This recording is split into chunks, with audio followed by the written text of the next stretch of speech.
It was one of those nights when the air felt heavy rather than serene. The weight of a coming storm, not the reassuring quiet of peace. It's the kind of night when you feel the weight of silence on your chest. Anaya sat in front of a broken mirror in a small dark room on the outskirts of the city. She didn't recognize the girl in the reflection staring back at her. The truth was in her eyes. They were once bright, curious, and had the kind of eyes that thought there would always be tomorrow. They appeared worn down and exhausted now. Too many dreams cause eyes to fade. As though to keep herself together, she pressed her palm to her chest. However, the internal weight was too much. Failure no longer felt like a passing guest. It had taken up residence. She lived with it. But at one point she thought she was destined for more. She used to write stories in old notebooks while she was a child, using a flashlight to write under the covers.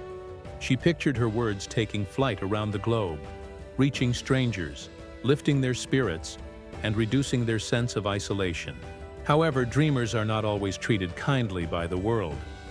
Letters of rejection were piling up. When she stated that she wanted to become an author, people laughed. They weren't just doubtful of her. It settled in. She began to believe their doubts more and more as she listened to them. One evening, she muttered to herself the words that frightened her the most. Perhaps I was never good enough. She got nothing back from the room. Nothing but quiet. The floor was covered in torn papers that contained characters who never had their endings, broken beginnings, and half-sentences. Her hands refused to move, but she continued to carry stories inside. Creativity was replaced by fear. The voice in her head questioned her each time she picked up a pen. What if you fail again? So she stopped. She walked until the pain became unbearable one evening. She was just heading away and had no idea where she was going. She was carried to the river on the outskirts of the city by her feet. Golden ripples moved in the current as the streetlights sparkled across the water. It was lovely, but she was no longer touched by beauty. She was crying while sitting on the chilly stone bank and holding her knees to her chest. Another figure sat quietly nearby. An elderly man with a wrinkled but unhardened face. He gazed at the river as if it were addressing him. He didn't stare or bother. He simply existed in the same silence. It took him a long time to speak, but his voice was clear and gentle. Tell me, child, why do you sit so motionless while the river continues to flow? Startled, she blinked. Because it is powerless. Rivers flow. That's what they do. He gave a small smile. And isn't that also what we're supposed to do? To continue, through suffering, through uncertainty, through everything?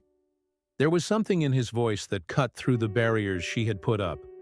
She shook her head, though. She remarked, You don't understand. I've made an effort. I've failed. What I write is irrelevant. My words don't matter. At last, he gave her a steady, unblinking look. Do you believe this is how the river started? Broad, powerful, endless? No.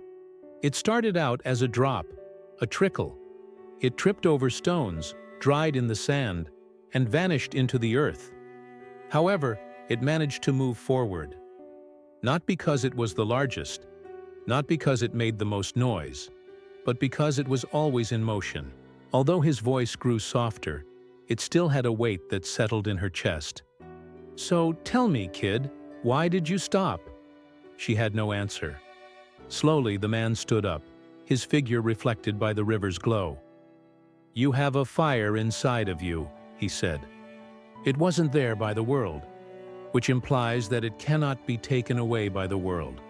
Allow it to burn. You haven't finished yet. And then, he walked away. Long after, she sat by the river. You're not finished yet. Something changed within her when the sun rose. She took a seat at her desk once more. Not to strive for excellence, just to write. 1 page, then 2, then 5. A whole short story was in front of her by dusk. Sloppy, not perfect, but still living. The fear still whispered, what if it's not good enough? But this time, she whispered back, keep going. Days went by. then weeks. She started putting her stories on the internet. At first, nothing happened. Silent. But then a message came up. Your words motivated me. There was another. I was about to give up, but your story made me try again. Little sparks. But sparks can start fires. Not everyone cared what she said, but to someone.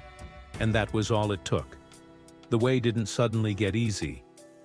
Doubt came back again. She wanted to stop some days, but she thought about the river and how it kept going no matter what. And so she kept on writing. Then an invitation arrived. A gathering for local authors. Her first reaction was to refuse, to conceal. However, she recalled what the man had said. Allow it to burn. So she went. Her voice cracked and her hands trembled as she stood at the front. Her throat was sobbing from fear. However, she then caught sight of a girl in the rear row who was leaning forward and had wide eyes. She recognized herself in that girl's face. The same uncertainty, the same hunger. Anaya realized all of a sudden that it wasn't about her. She was honest, as someone who is still fighting, not as someone who has answers. She talked about fear, failure, stopping, and then starting again. There was silence in the room when she was done. Then there was applause. Not the polite kind, the real kind. Something unlocked that night. She recalled her identity.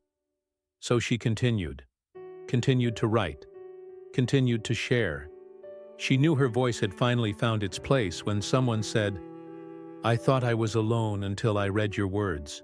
She went back to the same riverbank years later. The water continued to flow, steady, sure. I kept flowing too, she muttered, grinning at it. The elderly man did not reappear.